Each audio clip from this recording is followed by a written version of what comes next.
Hello, welcome to the North Breakout Room. My name is Christina Bigby. I'm a consultant on this MPOT project team, and I will be leading you through this presentation. We are going to take about 3 to 4 minutes as people come into the room, so please bear with us. We want to make sure everyone gets here, and we would like for you to mute yourself and turn off your video. Also, this meeting is being recorded, just as the main room was. So we'll give it about, another minute or so for people to come into the room, make sure they're in the correct room. Speaking of which, this is the map of the North Breakout Room. Excuse me, this is a map of the North County, and just to help you orient yourself to where you should be. I have two individuals with us tonight. So Quasi Doncourt, who you were introduced to in the main room, he's here as well to answer any questions about the MPOT. And then I also have Karen Chen, who's a moderator who will be placing notes and comments in the chat. Right now, she's placing another Slido in the chat. So while we wait for other participants, you'll have, you can go ahead and load Slido, going to slido.com on your phone or mobile device, because we will use that tool for additional feedback and to ask additional questions throughout the presentation. It's a different code than the one you did in the practice in the main room, though. Christina, looks like we have a hand raised. Okay, excellent. If that person could come off mute for a moment and ask the question. Hi, Christina. My name is Bong Del Rosario. I am the Director of Transportation Policy for the Maryland Department of Disabilities. And I think I heard you, I came in slightly late, but I think I heard you say that this was recorded. Yes. Okay, because I do have to do a hard stop at 6:30 for another hour and a half meeting. But I am definitely interested in the plan. So I was wondering if I put my email in the chat, would you be able to send me the recording or however you guys send it out? All right, so what we're doing is that we're placing the meetings on the project website. So if you place your email in the chat, we'll make sure you receive an update when that happens. And then we can also share, the project website information with you. Great. All right, thank you so much. Thank you. You're welcome. We are asking, because the meeting is being recorded, that you please mute and turn off your video. So when the final video comes out, it's just the slides.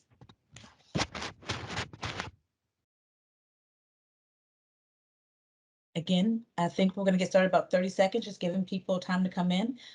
Karen, please let me know approximately how many people we have in the room. And I do still see a hand raised. Is your question answered, or?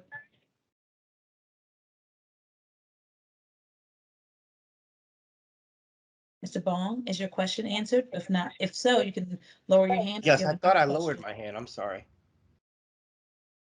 And Christina, looks like we have about 16 participants. Oh, excellent. We are going to have an amazing, engaging discussion in the North County breakout room. Again, giving it about 30 seconds, and then we'll get started. Thank you. Thank you. And we do ask that you mute and turn off your video.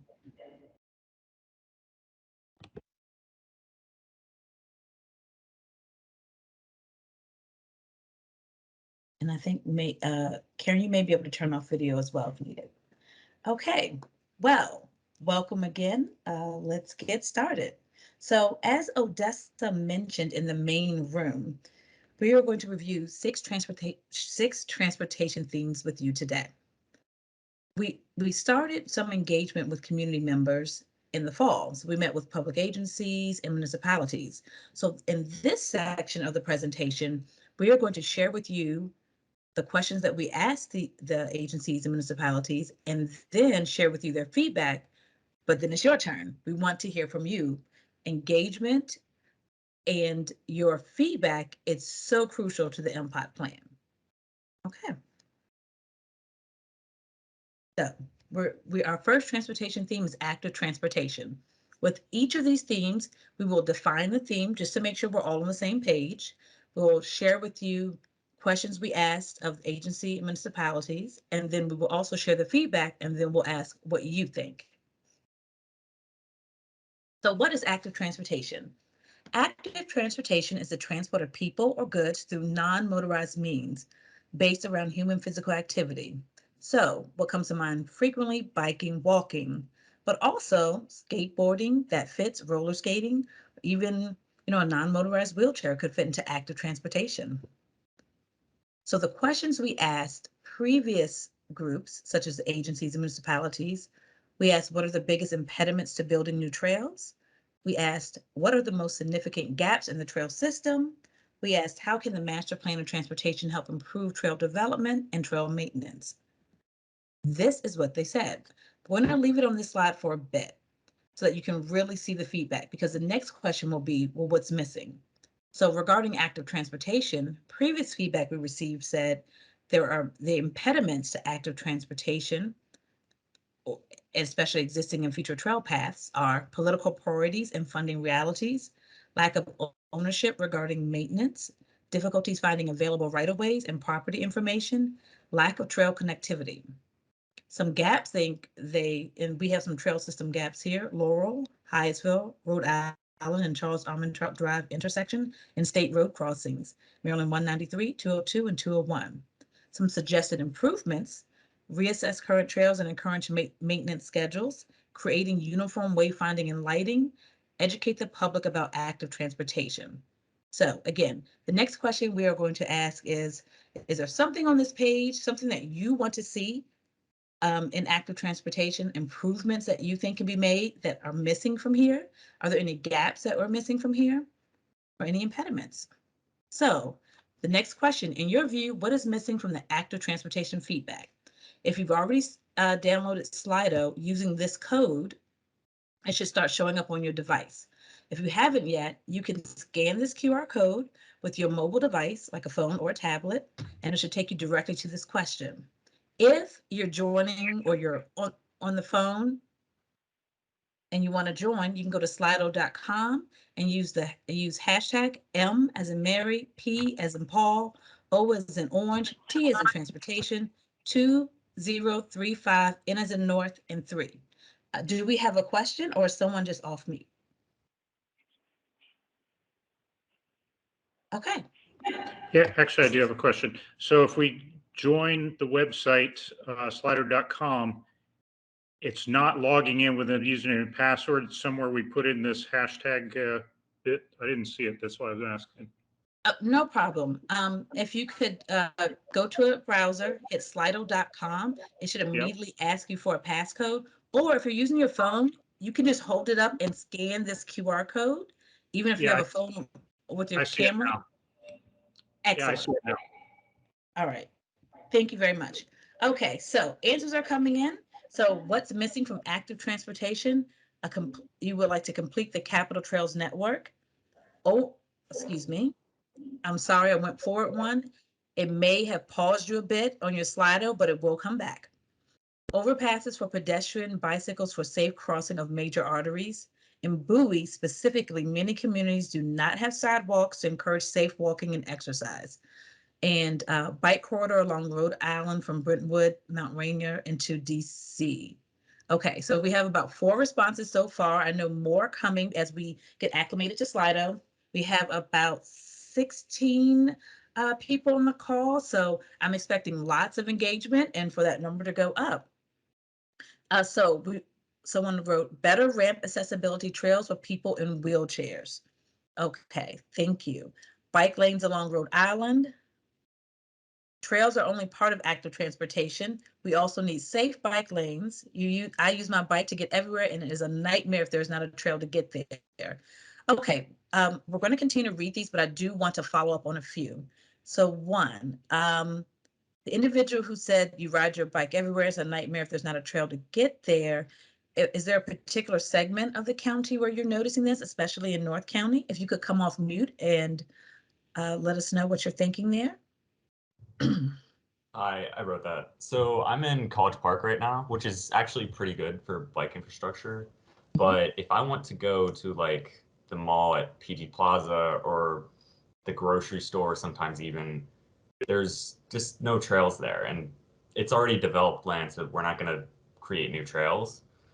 And just crossing Route 1 and like 193 and all these major roads with like 2, 3, 4, 5, 6 lanes is a nightmare to do on a bike. And it actively sort of discourages me and I'm sure others from biking. Okay. So I think, So yeah. it's discouraging and also it's a safety concern, is what you're Yes, saying. exactly. Excellent. And your name, sir? Nick Webb. Okay. Thank you, Nick. We're going to get on a first name basis here because we're going to have such a great engaging conversation. Thank you, Nick. Also, I want to talk about better ramp accessibility trails for people in wheelchairs. If the person who wrote that could come off mute and expand on that comment a bit. Yes, I can. Most of the paths are very narrow, or where the paths are, it forces us to fight with people who are on the bike trail. And it's like they chose the bicycle trail over the trail for the person in a wheelchair. There's no way for them to merge, for them to be accessible for everybody in the way some of them are made. Same issue we have with the floating bus stops, for example. Okay. Thank you very much for that feedback. That's good to know, and I appreciate you expanding upon that for us rather. Okay, we're going to continue. I see lighting, especially near metro stations for commuting. That will be helpful. Provide protected bike lanes on county roads. That's actually something that we heard a lot yesterday as well in yesterday's meeting. So I'm seeing that as a bit of a theme, protected bike lanes. Complete streets for Route 193 in College Park, Berwyn Heights, and Greenbelt. Safe bike lanes from all metro stops to connect to the trail. Bicycle access to Greenbelt Metro Station is terrible. Needs to be rethought and rebuilt. Well, we're doing a master plan of transportation to get your feedback and to kind of think what should be next. So we appreciate that feedback. Incomplete bike lanes along Queens Chapel Road to DC. I think you're saying that the bike lanes are incomplete. Bike lanes from all metro stops in the county. No bike lanes along Adelphi Road from East West Highway to University of Maryland and beyond, even when recently paved. So these no bike lanes, I believe you're saying there aren't any, but if you would like to come off mute and expand upon that, please do.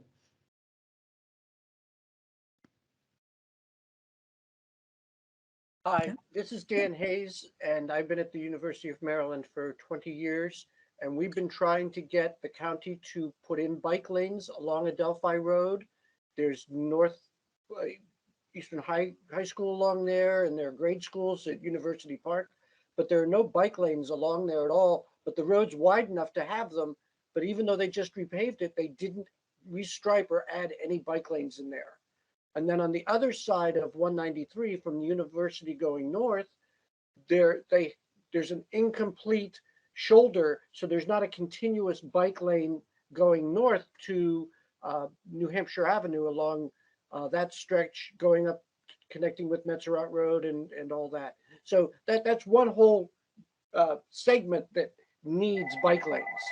Okay, thank you very much. So you're saying for the master plan transportation, we should strongly look at that segment when we're looking at that. Thank you. Yes, please.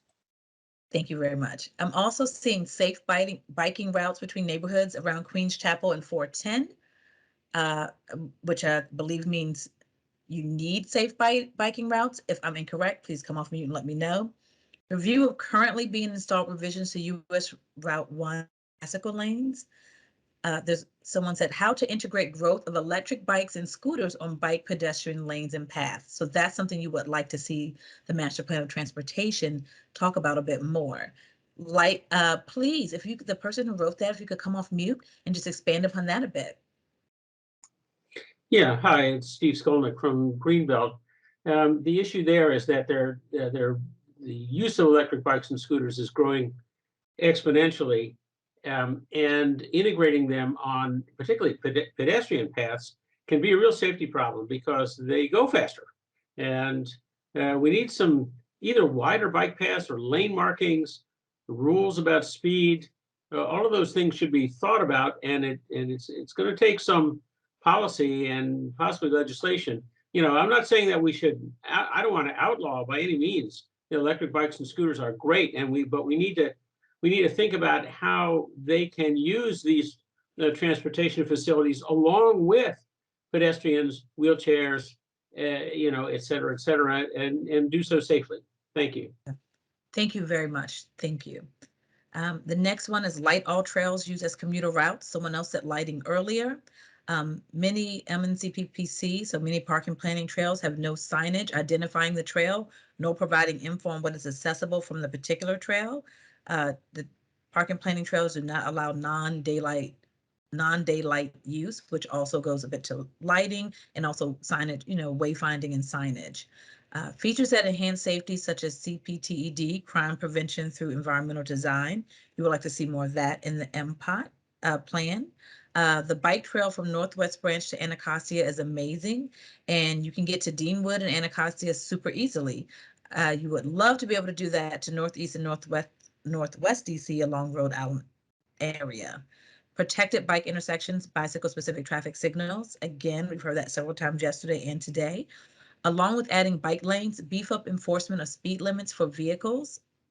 What is your specific intentional action to support? Okay, this is a question. What is your specific intentional action to support environmental justice equity areas, especially in terms of going out and identifying underserved communities? Great question. You'll notice that as we talk about our transportation themes, one of the themes is to talk about equity. So we will have a larger conversation about that.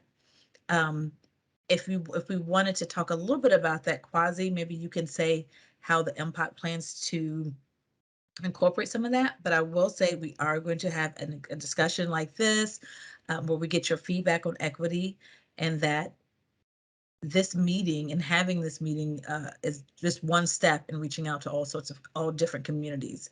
Quasi? Yeah, hey, Christina. Yeah, I think we're going to talk a little bit more about equity coming up here, but equity is going to kind of be a constant thread throughout our entire work with the MPOT. Under our existing conditions analysis right now, we're actually looking at all of the plans and policies that the county has right now and evaluating it through an equity framework to see whether or not there are gaps and areas of improvement for what their policies are saying, and yet what's currently happening in reality. And then as part of some of our general analysis, we'll also be looking to not only apply some of our performance measures at a county-wide level, but also at the equity emphasis areas, which are generally areas of concern that have been developed by MWCOG, the Metropolitan Washington Council of Governments. Thank you. And I hope that answered your question. Again, we will have a larger discussion about it later in this presentation. A lack of contiguous sidewalks along many roads. And then also we have a few sections on Paint Branch Trail near College Park have bicycle please dismount when trail crosses a bridge and bikes are forced into sidewalk. This is inconvenient and unrealistic to expect. Please avoid this in future trails. Thank you for your feedback. We appreciate that. All right, so we had about 10 responses so far. We had a really robust discussion. I think we are good to move on to the next transportation theme. We'll give it about another 10 seconds in case you have something burning on your mind that you also want to discuss regarding active transportation, but really appreciate your feedback. We do not have a shy group. That's great. We're going to have lots of great discussion. Okay. Are there any comments I need to address or hands raised, Karen? Nope. Okay, excellent. Moving on. Oh, wait, bike boxes at intersections. All right, thank you for that. So we got that one last one in by the buzzer. All right, now we are going to discuss Vision Zero. Again, as we did with the previous slide, we will define Vision Zero for Prince George's County, then talk to you a little bit about the feedback we received previously, and then ask your opinion. So Vision Zero, well, first of all, before we start, can you use your reaction button and just give a little bit of a thumbs up if you've heard of Vision Zero, or you've heard of Vision Zero in Prince George's County?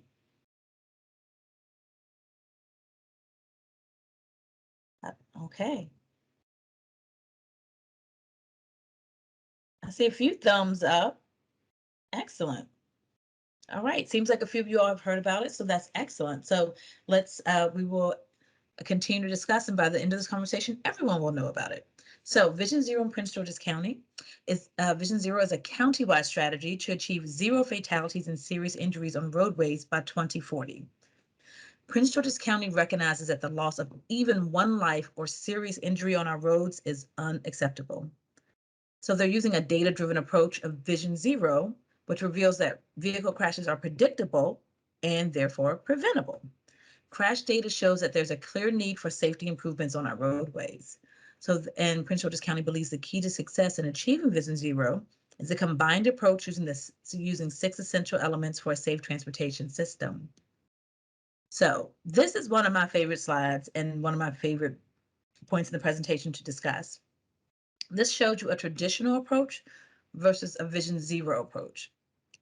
So traditionally, communities and systems said traffic deaths are inevitable, that you would have some. Vision Zero says traffic deaths are preventable. Traditional approach says you have to have perfect human behavior in order to not have these accidents. But Vision Zero says people make mistakes, things happen. You need to integrate human failing into your approach. Traditional approach says we'll prevent collisions. Vision Zero says let's prevent fatal and severe crashes. Traditional approach takes an individual responsibility. It's the individual driver, the individual person's responsibility to be safe on the road, whereas Vision Zero takes a systems approach. And traditional approach says that saving lives is expensive. Vision Zero says we're not putting a price on that. Saving lives is not expensive. These are the questions we asked agencies, agencies and municipalities. We asked, what are some of the impediments to implementing Vision Zero? How can the master plan of transportation help achieve Vision Zero goals? Are there safety improvements in one part of the county that you would like to see in another region? This is their feedback. We'll stay on this slide for a bit because, of course, next we will ask you what you think is missing. So what we heard previously in previous feedback meetings is impediments in Vision Zero include limited funding and political will, education and driver behaviors, wide roads, a lack of collaboration. They thought the MPOT could help achieve Vision Zero goals by encouraging public participation and interagency coordination, incorporating safety infrastructure into development proposals. And these groups would like to see more pedestrian facilities, protected bike lanes, tactical urbanism, improved urban design standards and roadways. So this is our previous feedback. So in this next slide, we really want to know, what do you think the Vision Zero impediments are? How can MPOT improve Vision Zero? What would you like to see more of? So we're Excuse asking, me, quick question. Sorry, I guess I should have raised my hand, but what is tactical urbanism? I don't recognize that term. thanks. Well, tactical urbanism is it's a way of thinking of using like small scale projects. So for instance, maybe like a pop-up playground. It may not be permanent, but a small scale. Kwasi, do you know how, would you like to expand upon how that process may be part of the MPOT? I think the key with tactical urbanism is that you're trying to implement something very quickly. And so you can get out there and try something planning wise that might kind of be like a case study for some sort of ultimate plan, right? So you can go in and it's usually very neighborhood centric. And as Christina had mentioned, it'll be some sort of pop up. Sometimes you can have bollards come up in a place. I know there were areas within just DC and Prince George's County that we heard about where during the pandemic you saw lanes closed to allow for bike and pedestrian lanes and kind of repurposing some of that with the reduced traffic that was going on. So it's kind of those types of tactical things you can do to really pack a punch in a very short or in a very small window of time. Thank you. So he expanded upon my definition, but I do think hopefully that, please let us know in the chat if that answered your question. Okay, so we do have one response about Vision Zero. I know that we have several people on the call, so I'm hoping these responses just kind of come in. So once, oh no, I'm sorry to hear that. Our neighborhood had a death on a residential road. I'm sorry to hear that. We petitioned the county for some kind of intervention and they used a rubric that suggested it wasn't dangerous enough. Is that rubric still being used? Is it going to be adjusted? Will it be adjusted in the MPOT? Quasi, I will toss that question to you. Is that something, are you all looking at rubrics in particular? And again, we're at the beginning stages of this planning process, so may not know about that rubric just yet. Quasi? Yeah, I am not aware of that rubric, so we would have to follow up with the county on what that is. I think ultimately, whatever, characterization we give to to the different roadway segments, it will be based on some sort of uh, functional classification. So I'm not really sure what that rubric was and how that then ties into, you know, not trying to prevent death. So I don't want to speak for the county in this case, but Right. all of this will go to the county and they'll be able to kind of take a closer look at that. Unless one thing I would ask in a comment like this, maybe if someone could come off mute and maybe give a little more context to this. Yes, if you could come off mute, maybe tell us your neighborhood. I would also ask that after you come off mute, that you put your email, if you don't mind, in the chat and a little bit of this question so that we can get back to you on this. And again, as Quasi said, all of these comments from the Slido will be will be gathered, comments from the chat, and the meetings are being recorded so that we hear from everyone and that the county does receive this. Would that individual like to come off? Sure. This is Carol Holland. I made that comment. Karen. I live in the Woodmore North neighborhood right behind Fairwood on 450. The death was a child on Woodmore North Boulevard, and it was a new community. And so, of course, the HOA was up in arms, and we had the police come. And what we were told was that whatever criteria they use to identify an intervention, like a speed bump, a stoplight, it didn't qualify. It was around 2014, 2015. Okay. Thank you for sharing that. Quasi, did that give you I the have a information? quick follow-up. Yeah, Mhm. so I guess the petition was to add some sort of traffic calming device, like a Correct. speed bump. Okay. All right. Okay, well, thank you for the clarification there. We'll certainly discuss this with the county. Thank you. And if you could place your email in the chat, we could follow it back up with you as well. Okay. So while we were having that discussion, lots of emails, excuse me, lots of comments were coming in. So there's a question, jurisdictional coordination. I'm thinking of intersection of Eastern and Rhode Island, which is very scary to navigate on bike or as a pedestrian. I imagine coordination between Prince George's County and DC may be difficult in this case.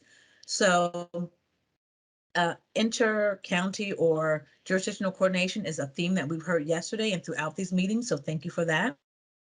That's right along with some other residents are saying. A comment here for Vision Zero. We do not train drivers sufficiently in the US. Improved driver training requirements like many European countries do teach skilled defensive driving and awareness of the need to give room to bicycles and pedestrians. So teaching, educating, that's something that could help meet Vision Zero goals. And we heard that yesterday as well. Coordination of county with municipalities plans. So that's coordination that we heard that earlier today. Design safe roadways and especially separate bike lanes wherever possible. Expanded timing on pedestrian crosswalk lights, especially in long highways like that intersection at East-West Highway and Toledo Terrace. Need to include consistent implementation of the county's complete street principles and increase enforcement of speeders and red light runners. Stop using the 85th percentile rule to set speed limits.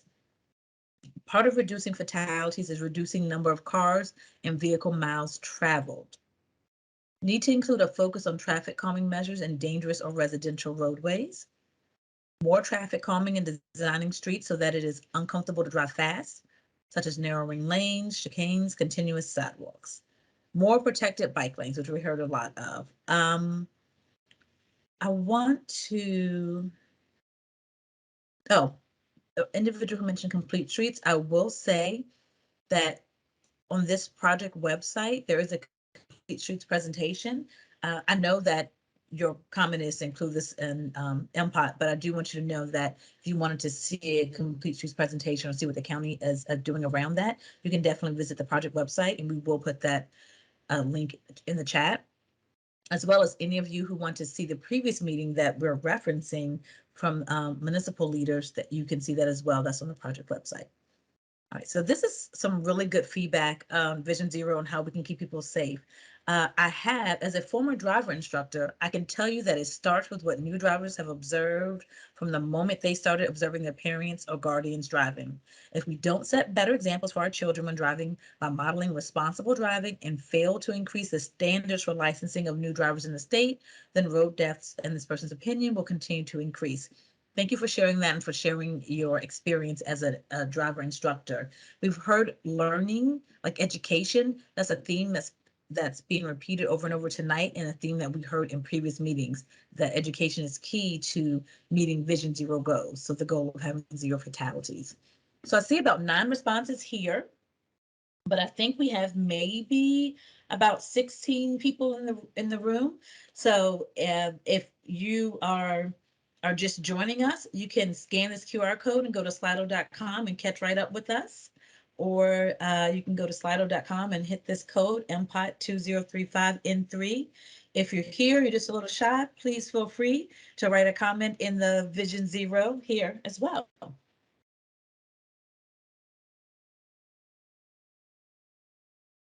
Are there additional comments about Vision Zero? Are there, so we've listed some impediments, we've listed some things you'd like to see in Vision Zero. What other ways can MPOT kind of help improve in Vision Zero? Anything else you'd like to add? Just want to make sure everyone is heard. Expanded bicycle safety training for school-aged children. Okay, thank you. So safety as well. Okay. All right, I'll give you about 30 more seconds to provide feedback here and let us know what you're thinking. Okay, we are going to move on to the next transportation theme.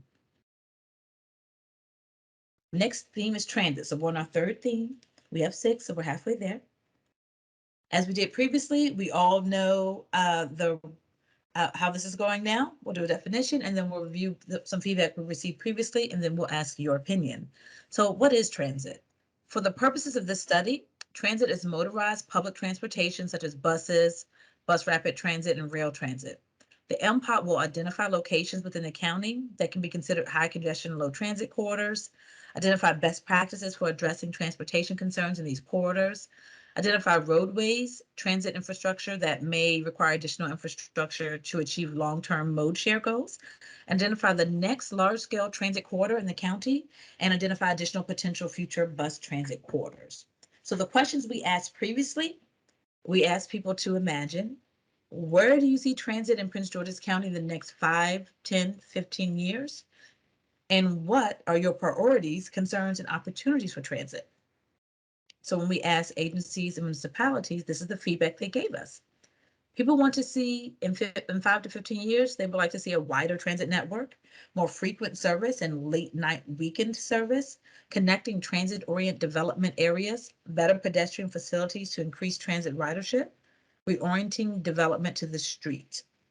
Transit priorities include equity of access, connecting workers to jobs, dealing with the last mile problem, focusing on a connected road system, reliability, and ease of use. So this is what they said. I would like to define a little bit last mile. Some of you may be familiar, some may not. When they talk about the last mile problem, that last mile in transportation planning is referring to the point between the end of your transit and your destination, whether the destination is work, home, etc.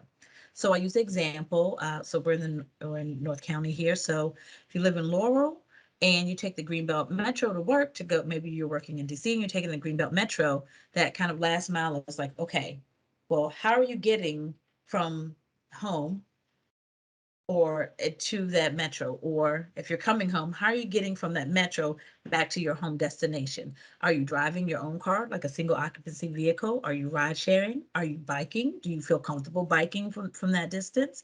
Are you, how are you doing that? Are you carpooling? So that last mile, that's what that's referring to. So, okay, the next slide, of course, is going to ask you to imagine transit in the next 5 to 15 years, or what's missing from this, and then what your priorities are.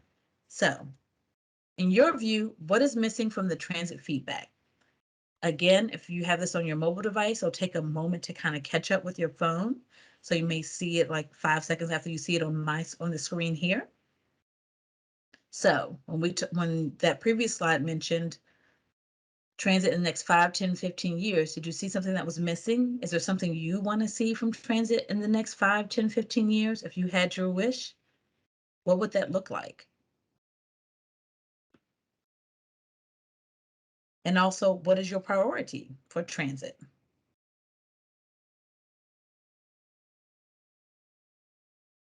And so hopefully there is coming through, complete the purple line, exclamation point. They're working on it. A bus rapid transit network, someone would like to see that. Increase coordination between other modes and transit. So to have multimodality, more modes. Equal transportation throughout all areas of the county and more late bus routes. So you agree with that late route, to have expanded routes. That was on the previous slide. Transit as a convenient, reliable replacement to owning a car. So what if someone wanted to go car free? You would like it to be a convenient replacement in the county. Reducing overall traffic volumes by taking measures to reduce the miles residents feel they need to drive. Okay. So what else? So what would you like to see from transit? So we have like seven people responding. They're still coming in. Marks, you would like to see marked service outside rush hour and on weekends. You would like to see this says including electronic messages along bus routes, schedules, notices, etc. Okay. So is the person who wrote that, is that regarding just like having scheduling, like whether it's on the website or electronic messaging? Could you come off mute and maybe talk a little bit more about that? Sure. Dan Hayes again. Hi, Dan. There are some bus stops and also metro stations that have electronic signboards at the stops that tell you where buses are, how soon one's coming, or if they're held up and there's a delay and it tells you there's a problem. And that doesn't happen everywhere, but having more of that kind of information both at the metro stations and along the bus routes or other transit routes. Okay, so you would like to see that more consistently. So you would say have the MPOT plan include and the ability to have that to be consistent. Thank you. Correct. Thank you. Thank you. Okay, so we stopped at including electronic messages. The next comment, start planning on extension of Purple Line to National Harbor and beyond. In Greenbelt, WMATA has reduced bus service during the pandemic. We understand low revenue as a problem, but we need the service to be restored and continued. Public transit is not designed to be profitable. So that's something about what's going on currently. Thank you for that feedback. Emphasize multimodal flexibility with transit.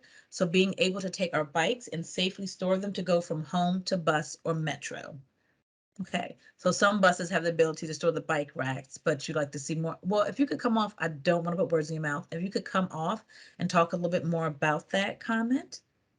Yeah, it's that's you're right. I know some buses do, but not all, and not at all times. And I know the metro, it's my understanding, it's been a while since I've tried to do it, but it's only certain metros, like certain time frames that you can take your bike and certain trains. So and then if you wanted to store it, there's not a huge availability of storage options at the metros.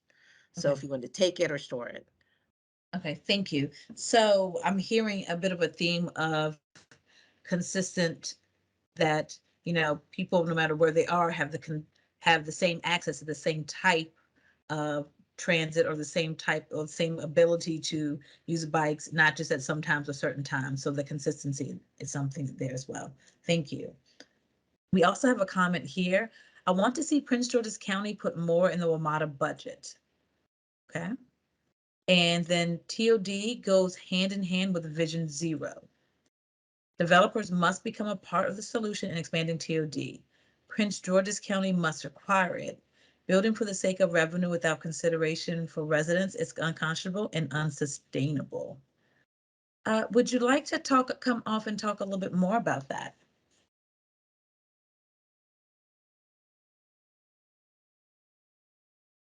You don't have to, just asking. Okay, if not, then Quasi, is there anything you want to say regarding that comment in the MPOD and what's so far planned? I'm sorry, I was distracted. Which one was that? Oh, TOD goes TOD. hand in Okay. hand. That one. Yeah, we let me just digest this a little and make sure I'm understanding it right. Building for the sake of revenue without consideration of residents is unconscionable. Yeah, I would just say, I mentioned this in one of our other meetings. The MPOT is going to be looking at certain scenarios to evaluate against certain performance measures. And unfortunately, land use is kind of an input into the MPOT. So that was really looking at the Plan 2035 and what they wanted to do there. But we'll be able to evaluate land use scenarios and depending on how some of those performance measures come out, some people had mentioned VMT, and others, we might be able to then give some feedback to say that things like TOD might be a better option for helping achieve some of their broader goals. And in this case, this person is commenting that Vision Zero is one of those better outcomes.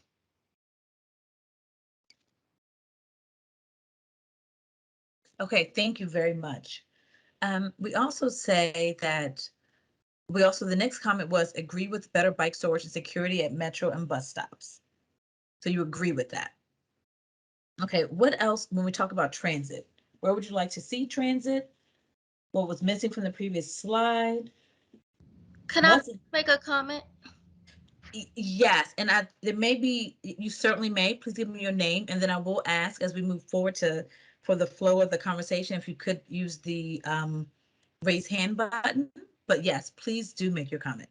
Oh, I'm sorry, I didn't see it. My name is Rochelle Harrod, and I'm with Independence Now. I'm actually the independent living specialist for Prince George's County. Mhm. And we do peer counseling and support for people with disabilities. And I run some of our transportation action group meetings. And what I wanted to make a comment on was the comment I made up there that I want to see Prince George's County put more into the WMATA budget. That's a lot of the reason why we have this problem, because when we go to the WMATA meetings, the one where they do the groups all together, the Bus Rail Transit and Accessibility Committee, Prince George's County gets nailed every time, because it always comes to light that the reason we have transportation shortages or issues is because we don't put as much money per capita into WMATA as DC or Northern Virginia. So I just wanted to put that in your ear, something to think about. Thank you very much, Rochelle. So what I'm hearing you say is that you would like the MPOT to include references to funding. You want to make sure that Prince George's County has, the will and the funding, that that's not an impediment to the future of transit in the county. Would that be correct? Yes. Okay. Thank you very much. Appreciate that. Okay, so while we were having that engaging discussion, we also had some more comments come in. Someone said they agree with better bike storage and security at metro and bus stops. So they are piggybacking on that previous comment. So that's a theme we're seeing. More consistent and predictable bus and metro service. So we've seen that before. And agreeing on the developer part. We need to require more of developers through the entitlements and permitting processes, but we need to offer them a trade-off in terms of more streamlined permitting. Okay, so it doesn't take so long. So we have some very savvy individuals here, people who know about transportation. We really do appreciate you all really digging deep and giving us the feedback. And thank you. I think a lot of you all are agreeing. So we're seeing some themes here, some high level themes, some observations here. Do appreciate that. Anyone else on transit feedback?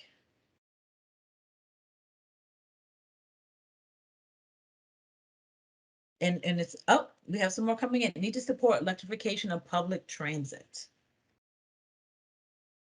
So would you like to come off mute and kind of tell us a little bit about what would that support look like to you? I would love to, and we could talk about that for hours and hours. Uh-oh. We need to get off of fossil fuels. We need to electrify not only our public transit, but also our private vehicles, but we'll skip that for the moment. But electric buses are coming. And Montgomery County, for example, is buying electric school buses. And then I know that's not what we're talking about here, but it's something that Prince George's County is way behind on. And we need to play catch up. We need to electrify our buses, and that means that we have to provide serious money for infrastructure, charging infrastructure for the buses, and it is the future that we all need to get to. I think I'll stop there. Thank you, sir. Do appreciate that. Did you give your name? I'm sorry if I missed it. Steve from Greenbelt. Thank you, Steve. I will say we are going to talk a little bit more about a little later in the conversation about sustainable transportation. I think you'll enjoy that conversation. I'm looking forward to hearing more of your feedback there. Thank you. So some more comments came in while we were talking. Someone just saying, great point, Steve, completely agree. Okay, so thank you. All right, so I think that we've talked about transit quite a bit and that we can move on. I will, of course, in case someone is maybe typing furiously to get their last comment in, I'll give another 10 seconds for you to finish that. And otherwise we'll move to the next slide and to the next theme. Christina, just for the record, it looks like someone has shared a link to an article from the Vision Zero Network. I don't know if the person who posted this wants to say anything about it. That may have, was that you, Karen? No, this is Anne Harrell. Oh. Yes, Okay. that was me.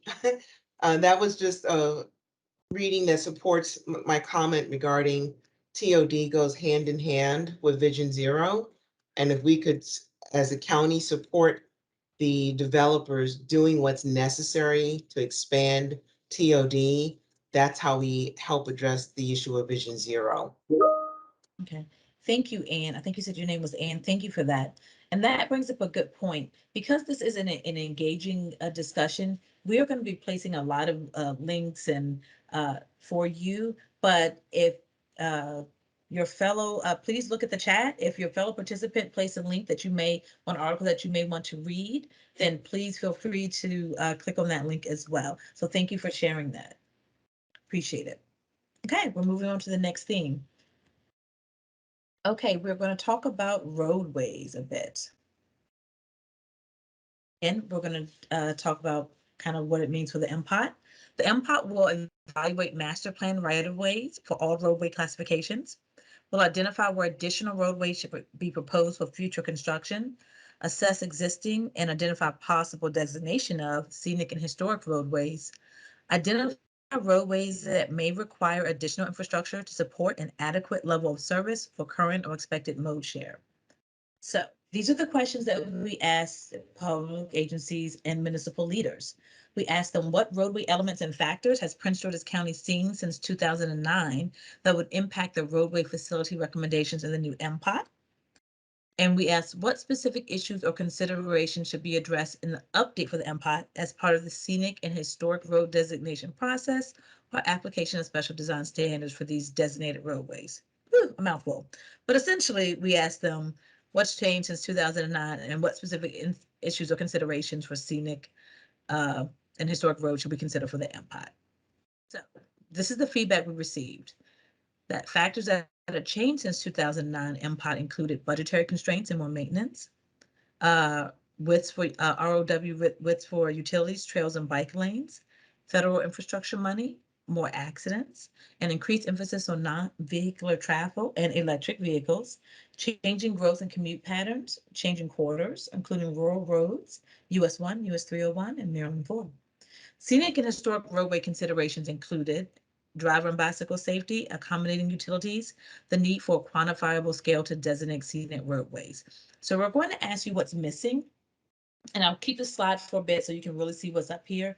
But essentially the next slide, what we're saying is, you know, what considerations should we have for the roadways in the MPOT, especially for scenic and historic? And are there any factors that in the last, you know, since 2009, so a little, over a decade, that may impact that. So in your view, what is missing from the roadways feedback? Again, it may be a little lag between when you see it on the screen and when you see it on your phone. So we'll give you all a bit of a moment to talk about what should the MPOT, well, one, what was missing from that previous slide, and then what would you like to see for roadways?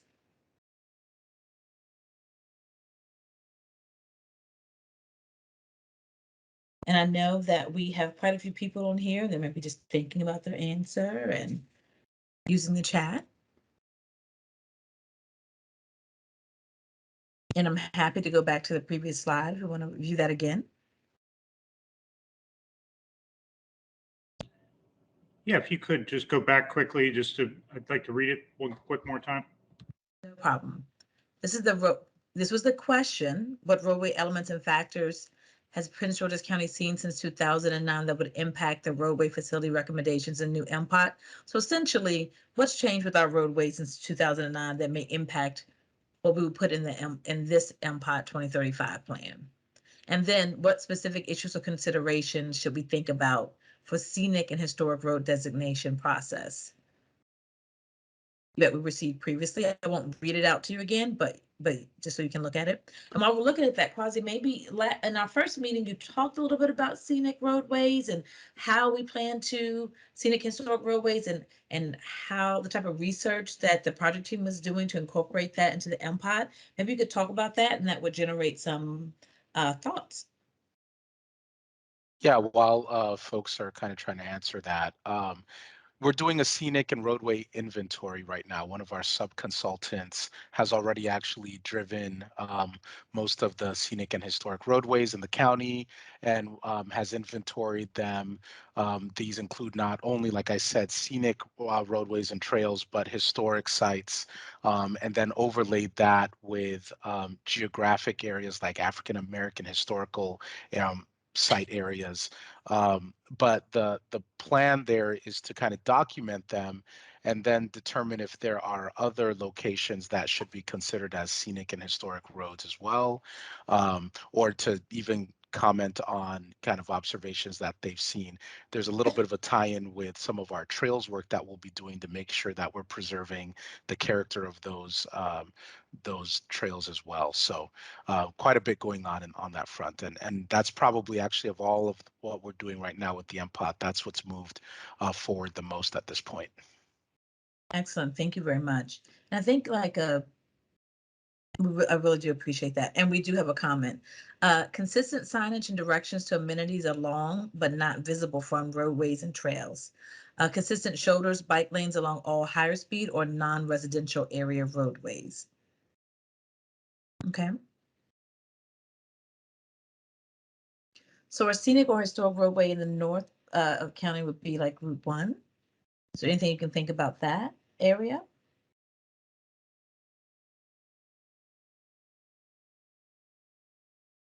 Okay. Well, we've had some really engaging conversation. I definitely want to give you all some more time on roadways. Anything you can think about scenic historic roadways that you'd like to see around those roadways, that you like to preserve around scenic or historic roadways, that you don't want to go missing there, that you hope to see in the future?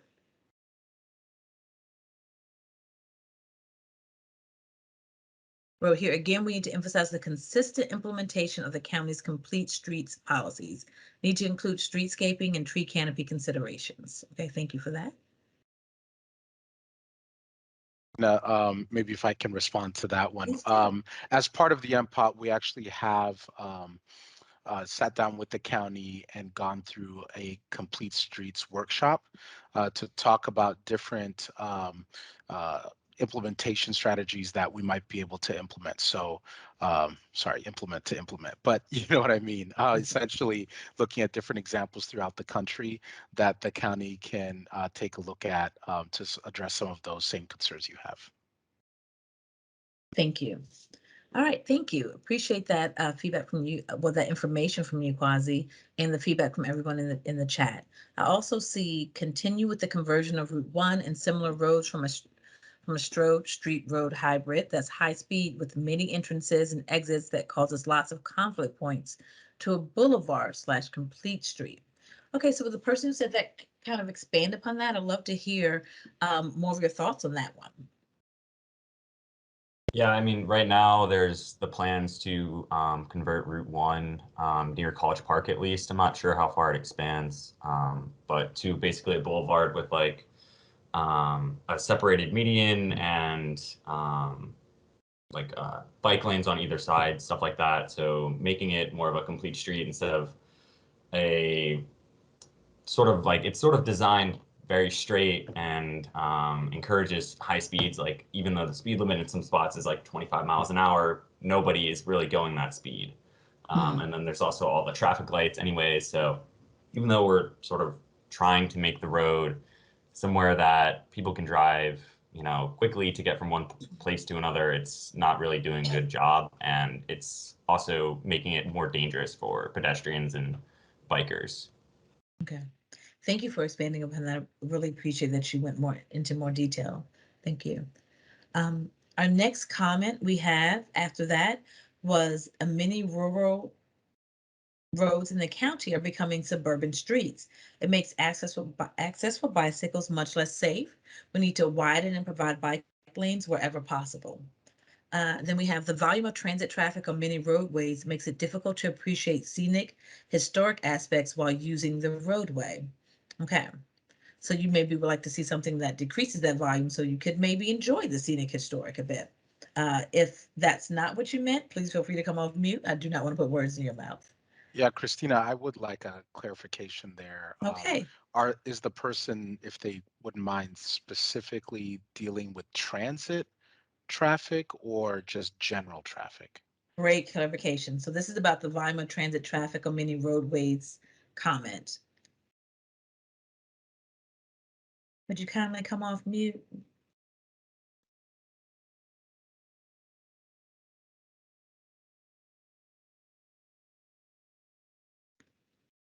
If you're speaking, you're still on mute. Yeah, that was my comment.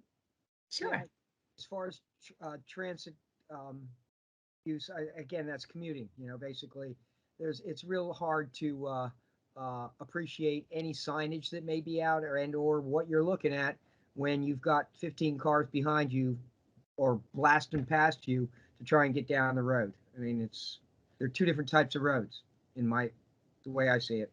Two different types of roads. Okay, so I think that the Go ahead. clarification there for me was when the use of transit here is not referring to bikes or public transportation. You're referring to just vehicular type traffic. Yes. Okay, thank you. Thank you, sir. Appreciate that clarification. We also have some additional comments. So we've gotten warmed up on roadways now. That's great. Fund and manage roadway design and upgrade centrally like surrounding counties rather than as solely part of the developer's responsibility. And then also we need to reduce pressure on our roads by not overriding our zoning designations and allowing lots of new residential developments where the roads can't handle the additional traffic. That was the second comment. Okay. Thank you very much. Really do appreciate that. We'll give you about another, 15 seconds in case you're writing that last comment, and then we'll move on to the next slide.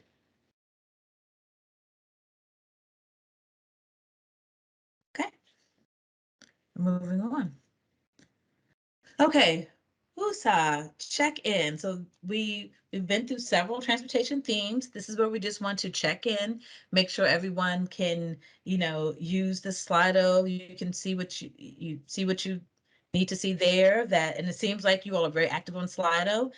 We've seen a couple comments in the chat. We've seen a couple hand raised, a couple people coming off mute. Even if you're unable to find the hand raise button, you feel free to talk to us, or we can help you find that. Just want to kind of check in. If I could get some thumbs ups on the reaction buttons and let us know how you're doing. We're going through the presentation, and the next set of questions are a bit different. So we're going to switch it up a bit for you. I see a couple of thumbs being raised. Okay, so everyone's doing good. Okay, now this is quite a presentation. We really enjoy speaking with you all. I know Me as a county resident and Quasi as a county resident, we're really county resident, we do enjoy hearing from others as well. Okay, so let's move on. Sustainability. So I said we would get here and we're here. So how does sustainability apply in transportation? Sustainable transportation refers to any means of transportation that is green and has low impact on the environment. So sustainable transportation is also about balancing our current and future needs. So here's some examples of sustainability in transportation: improve freight efficiency, increase public transportation, enhance electric vehicle infrastructure, utilize green construction, maximize smart growth, integrate land use, promote green highways, support bike-friendly communities. So again, we have our pattern. We spoke with public agencies and municipal leaders, asked them about sustainability. We're presenting it to in a slightly different way here. This is, they use Slido also. This is what they said in Slido. So you can see the agency said, when we asked which aspects of sustainability have the most significant impact on your agency, environmental sustainability, that long blue line, was number one, followed by fiscal. And actually the municipal leaders and public agencies lined up on this. Environmental sustainability was most important for the municipal leaders as well, and fiscal sustainability and cultural social sustainability came in third. We also asked, and so we did a bit of a, just like you're giving feedback, this is the feedback people wrote in. So if you see it a little bit misspelled, we take it as we receive it. So we don't want to alter their text at all. But what other aspects of sustainability are important to you? So we saw maintenance a couple of times in public agencies. So other ones, but maintenance showed up there twice.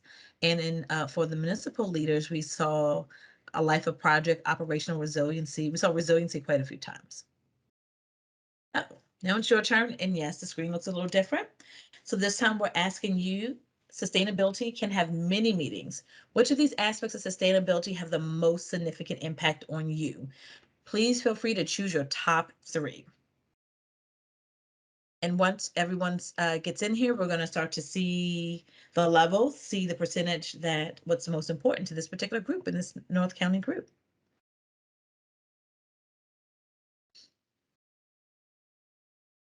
So just choose your top 3. Okay, so right now, environmental sustainability and equity are oh, they were neck and neck, but now it's like watching a race here. So environmental sustainability, it's so far with seven comments, 7 individuals commenting. Environmental sustainability is way out there in the lead. Maintenance sustainability and equity about equal. Then fiscal sustainability, economic sustainability and resiliency, cultural, social sustainability. So as you all are voting, I would like, Quasi, yesterday you talked a little bit about how the MPOT project team is really looking at these and which ones they're looking at. And I thought maybe you could discuss that a little bit. Yeah, so just to give a little clarity here, the MPOT team started with environmental sustainability, fiscal sustainability, and economic sustainability. Those are the ones that we've already kind of scoped to look at. And so what you're seeing here in this list was, once we had then talked with the agency and municipal stakeholders, they added the additional ones in here. And so just one thing of note is that some of these actually probably fit within those 3 larger groups.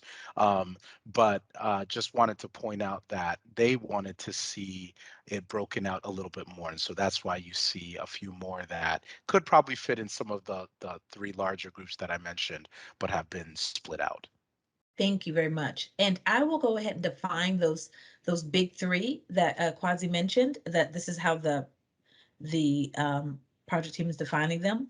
For environmental sustainability, encourages practices that reduce the environmental impacts from transportation systems. Example, greenhouse gas emissions, pollutants, stormwater runoff. Fiscal sustainability, in this case, is ensure the availability of resources for the ongoing operation and long-term maintenance of transportation investments.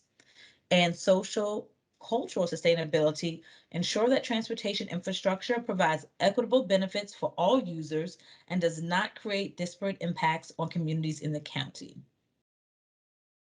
Okay. All right, I thought I just defined that a little bit. It may impact your decision, it may not. Okay, has everyone chosen their top three? I see about 8 people here. Then we may have a few more than that on the call. All right, so for this particular group, it looks like environmental sustainability is the #1 concern here. And maintenance sustainability is 50%, fiscal and economic are coming in tied. And then we have some more at the back. And nobody said supply chain. Okay. Is there anyone who wants to come and tell us why they chose their top 3 and what they're hoping to see in the MPOT? Maybe it may be more than one person may want to comment, so maybe you can raise your hands and we'll just call somebody.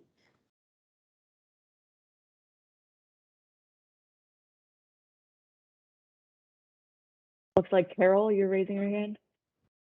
Yes, I'm going to have to drop. So I just wanted to, I was the one who made the comment about the equity and the environmental justice. So if I could just say my concern is, I think this is an excellent process. I note that I think this is your 3rd day of doing this. I don't know how many people you've had total, but if this is your plan for reaching out to underserved communities, I'm concerned that they will be adequately represented. So my question was, or my thought is, as you're following this journey to develop this MPOT, please be intentional about going to those communities, the social economically disadvantaged communities, those communities that are in areas that have areas of social economic disadvantage are not necessarily represented on this call or yesterday's call. So that was my point. If this is your outreach plan, I think it needs another section. Okay, thank you. And we also have a survey that we hope that people can fill out as well, so that this will not be our only feedback touch point to get to that, so that we can continue to reach out to different communities. And we do ask when people take these kind of surveys, we do often ask where people are from, so we can get a sense of what communities are engaged. So we really appreciate that comment. I will ask Karen, can you throw that the survey in the chat? I know it's a little early here, but I want to make sure you get that before you hang up. I'm sorry I didn't catch your name, but I want to make sure you get the survey before you hang up. And you can feel free to take that survey, forward it to anyone else. But there are going to be other outreach touch points. And we do understand and definitely want to have equity in this process and make sure that many communities are represented. Really appreciate that feedback. Thank you for taking the time. Okay, thank you very much. Did anyone else have their hand raised?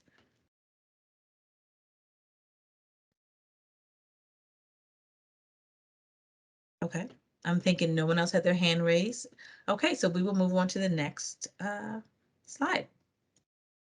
So in this segment, we're going to talk a bit about goals and success indicators. So again, we met with public agencies and municipalities. We asked them, what are the elements of a successful transportation system? So what are the key elements for their agency or for their municipality? This one was a word cloud, similar to what you did when we put in like where you're from in the main room of the meeting. So you can see really big on both safety. So that means it was put in more times, and then accessibility for municipalities. And then you also see multimodal on there as well. So this is basically saying you have the MPOT, you have a successful transportation system in the county. How do you know that it's successful? These are some points they would look at.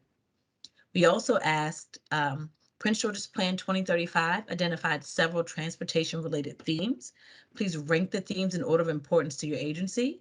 And for agencies, safety, multimodality, accessibility were in the top 3. Number 4 was affordability. Number 5 was energy efficiency. Municipal leaders had safety first as well, but they also had accessibility second, multimodality third, affordability fourth, and then energy efficiency. So you guessed it, we're asking you. Please identify the transportation related themes and in order of importance to you. This would what makes sense to you. So the options are accessibility, affordability, energy efficiency, multimodality, safety, and other. And when you're ranking, if you're ranking on like a mobile device, you have to drag it up. You drag up. That's just a little a trick that takes a little bit to get used to in Slido. So I'll share that with you.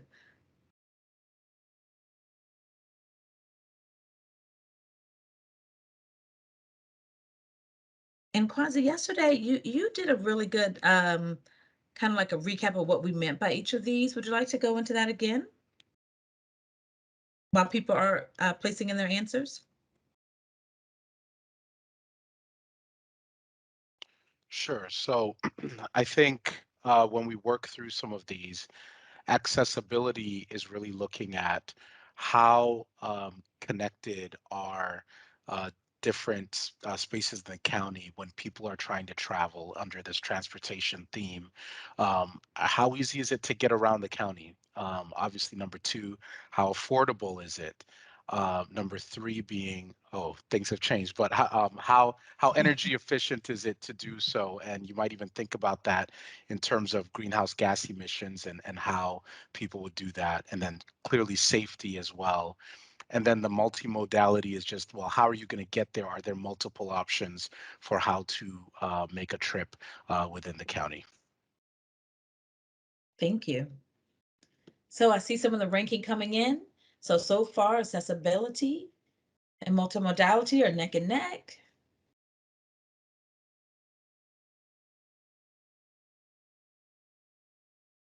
Then safety, affordability, energy efficiency, and other. Do we have a few more people who want to vote?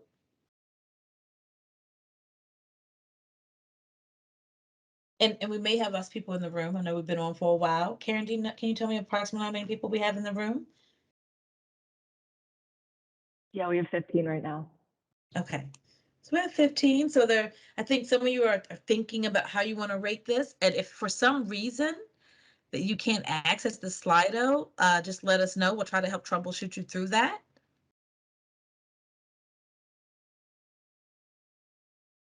Because I can see that we've only had about 6 responses so far. And if you're just joining us, you can scan this QR code with your phone or mobile device to get to the Slido. And we'll give you some time.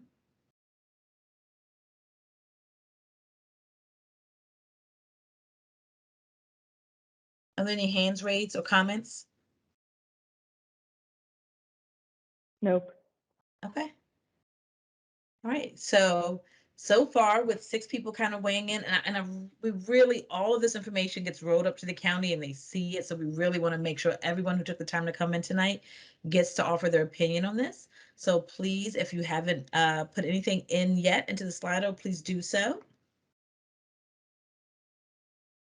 It's looking like for this group here, accessibility, safety, and multimodality are the top 3 transportation related themes that really resonate with you. Then affordability, then energy efficiency.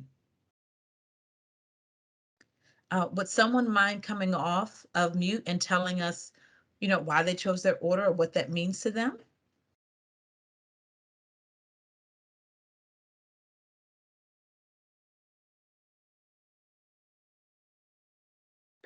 Yeah, I'll jump in. It's Steve from Greenbelt again. Hi, Steve. I found this very difficult, I have to tell you, because I wanted to rate almost all of them number 1. Oh, we got that feedback the other day too. Yeah. I mean, obviously you have to have accessibility and multimodality, or the system doesn't even work. If people can't use it to get from point A to point B, then it's not successful as a transportation system. So those have to be really high. And you can't, I mean, safety's got to be really high. I mean, for heaven's sakes, you can't have people falling on the tracks, otherwise, again, you don't have a successful system. So those 3 all have to be number 1. So, but then affordability has to be number 1, because if you can't pay for it, then it's also not successful. And of course, energy efficiency, we have climate change happening, and if it's not energy efficient, then it's also not successful. So how do you rate these things, not all number 1? That's a good question. And that's why we are getting feedback from community members such as yourself, because we know they're all very important, but we want to know what's most important to the community so that we can include that in the MPOT. So we appreciate you putting on your planner hat for a moment, your transportation planner hat for a moment, and giving us that answer and those feedbacks. Thank you very much. Okay, I don't see any other, so we're going to go move on. So we're talking about equity. We mentioned equity earlier.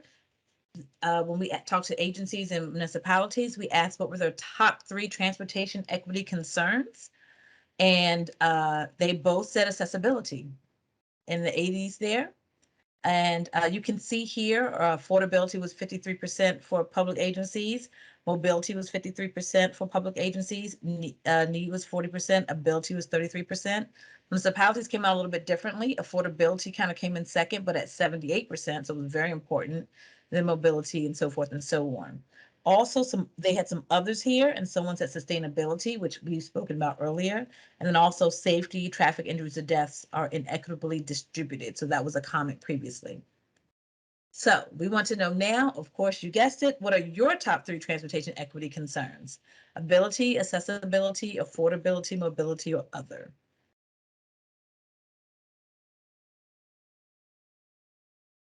Again, it may be a little bit of a lag between when you see it on the screen and you see it on your phone or your device.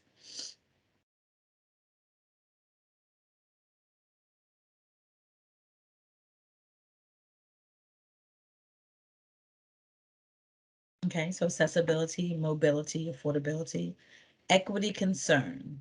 And then you do have the option to pick other as well.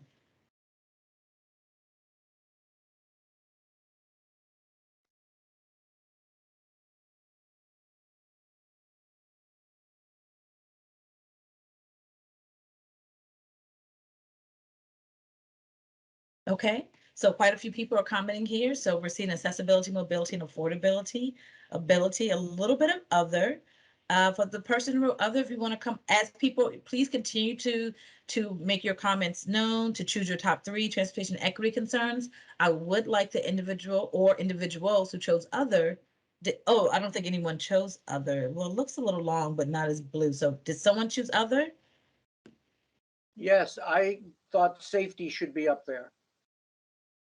As an equity concern, and okay. Correct, correct. Just especially with all the shootings and all that sort of stuff that are going on, or people being attacked on the streets, that sort of stuff. There's a whole safety issue that deals with equity too. That deals with equity and transportation. Thank you very much. Did anyone else choose other who would like to weigh in?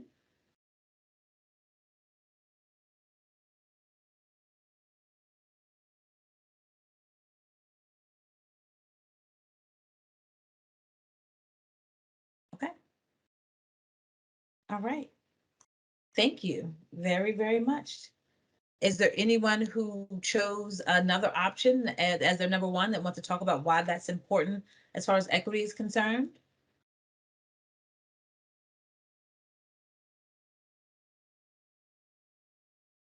Wants to come off mute and go into that?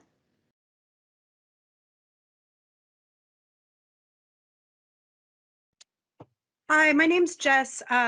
I wanted to Jess. just weigh in. I was one of the folks that voted for other. And I guess when it comes to public transit, just having really robust, reliable, predictable service to me feels like a big equity concern, because if folks can't afford to have a car, like they really rely on having a predictable, functional transit system. Okay. Right. So if that system doesn't help or isn't as convenient as using a car, then it's not equitable to you. Okay. Thank you. And we talked a little bit about in some other meetings about defining equality versus equity. And I think this group kind of gets it, but equality would be everyone gets the same thing, and equity gets everyone gets what meets their needs. So if you have a family and we're in transportation, you have a family and everyone wins a bike, right? If you give the entire family the same exact size bike, but you have a teenager, a toddler, and some adults, the toddler may need a tricycle, not an adult-sized bike. So equity would be making sure everyone gets the bike that fits their needs. So I think we understand that here. I think everyone does. It's a very informed group, but I just wanted to go over that. Okay, we're going to move forward success indicators. So when we talk to agencies, the Prince George's Plan 2035 identified several transportation-related success indicators. We asked the agencies and municipalities to rank the indicators in order of importance to their agency. Increasing bicycle and pedestrian facilities was number one for both. Then for public agencies, increasing non-auto mode share. For municipalities, then it was increasing housing and transportation affordability. You all can see this on the screen. Number 3 for agencies was decreasing vehicle miles traveled. 4 was maintaining level of service. Number 5 was increasing housing and transportation affordability. For municipalities, their number 3 was maintaining level of service. Their number 4 was reducing greenhouse gas emissions. The number 5 was increasing non-auto mode share. So we want to ask you, please, Prince George's Plan 2035 identified several transportation-related success indicators. Please rank the indicators of importance to you. So essentially, these transportation-related success indicators say, once this plan is created, if this is implemented, this is how we know that we've been successful. So what's an indicator of success? Is your number 1 indicator decreased vehicle miles traveled, or is it maintaining level of service? Or is it transportation affordability? Or is it increasing bicycle and pedestrian facilities that are constructed? Or is it increasing non-auto mode share? So like the number of cars or trucks on the road, the number of people not using cars or trucks on the road. So non-auto mode share. Or is it increasing commuting patterns to and within the county? Or is it reducing greenhouse gas emissions? Please rank, and again, you have to drag to rank. Please rank for us what's most important as a success indicator. If you had to say, this is how I know this whole process in the MPOT was successful. So far increasing non-auto mode share, but okay, the answers are coming in. Y'all are used to Slido. We've done this all night now, so thank you. Thank you. Okay, so it's looking like we've had 3 people so far, but I know we have maybe about 15 still on the line, so would love to see a bit more feedback.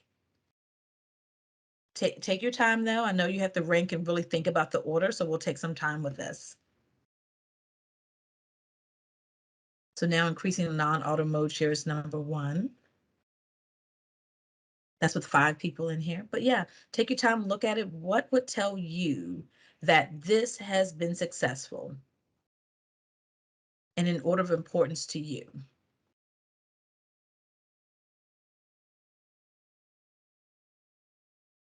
Okay, we have about 5 responses, but I know that we have a few more people here and that are using the Slido tool.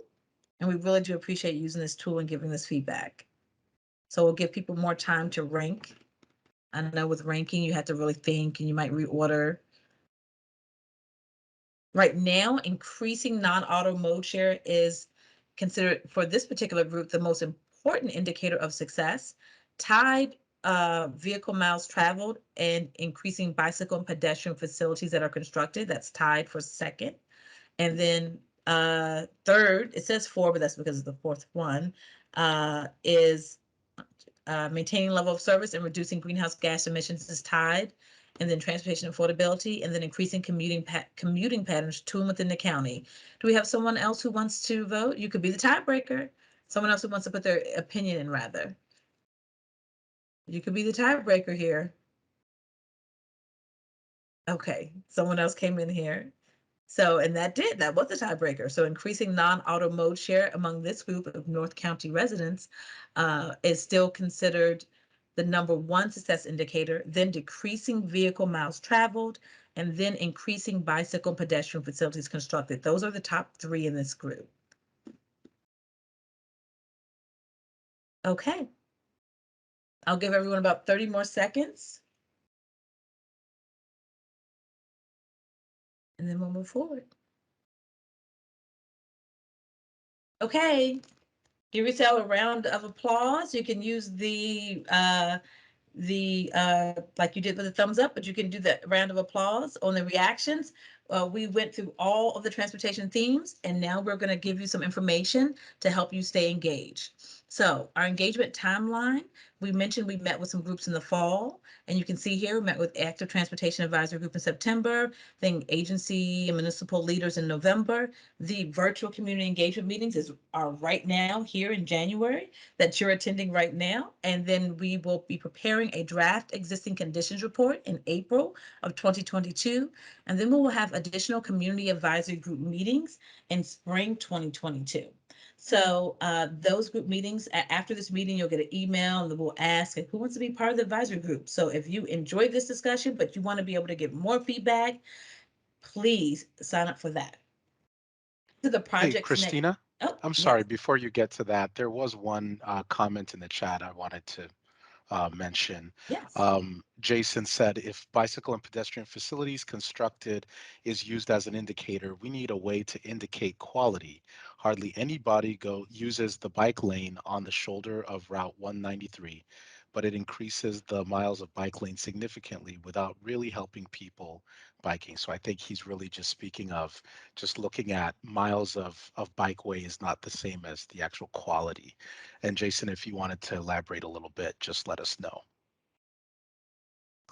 Yeah, I mean, I think you summed it up pretty well in the comment as well. Like, we need to make sure that the infrastructure we're constructing is actually usable. Like, Route 193, I go on it sometimes, but like the University of Maryland just puts the large game day parking signs on that bike lane, and it's full of debris because it's a shoulder on a highway, and it's like I'm right next to 45-mile-an-hour traffic.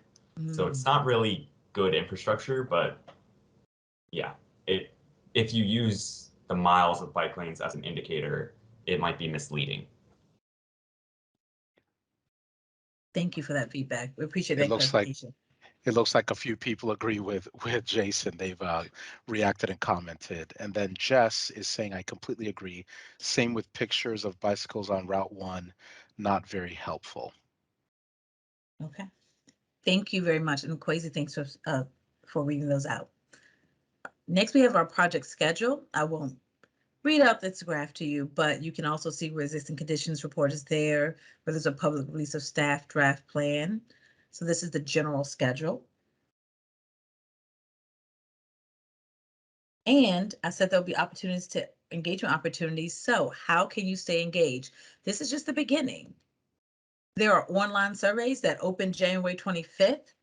Karen will place the online survey into the chat. Karen will place that online survey into the chat so that you can access that.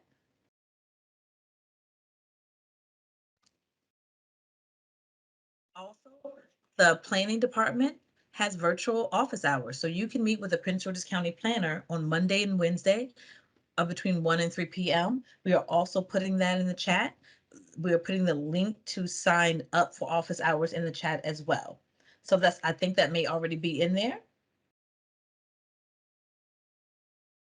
Yes, it's in the chat. Thank you. And then also this mentions future engagement opportunities. So these are all ways you can stay engaged. Of course, you could always, as this slide says on the project contact information, follow at PG Planning MD on Facebook, Instagram, and Twitter. You may visit the project website, which is on this page, but also will be placed in the chat for you. Or you may email Krista Saunders Hancock, which is the project manager for this project. Or you may email Judith Howerton, who is the deputy project manager. All that information is on this project, on this project contact page, but will also be placed in the chat. The emails and the website will be placed in the chat for you as well.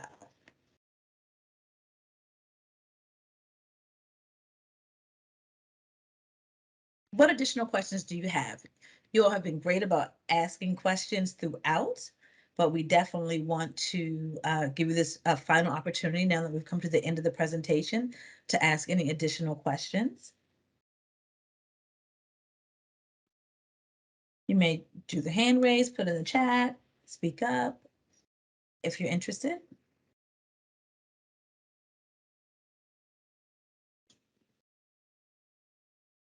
And we'll read the questions from our moderator will read the questions from the chat if there are any in there. I think you all were really good with just kind of coming off mute when you had questions. So there may not be a big bank of questions right now, but we do want to give you the opportunity at the end. You know, you hate to like hang up and like, ooh, that's the one question I meant to ask. Doesn't look like there's Oh. any questions yet. Okay, thank you, Karen. So, if you don't have any questions, that's fine. You do have several ways to reach the project team. So I want to thank you again for attending the Master Plan of Transportation 2035 Countywide Community Engagement Meeting. We want to definitely continue to hear from you. So please, please, if you can tonight, I know it's late, but if you can tonight or tomorrow, take a few minutes to fill out that survey. Also visit the project website and please continue to stay involved.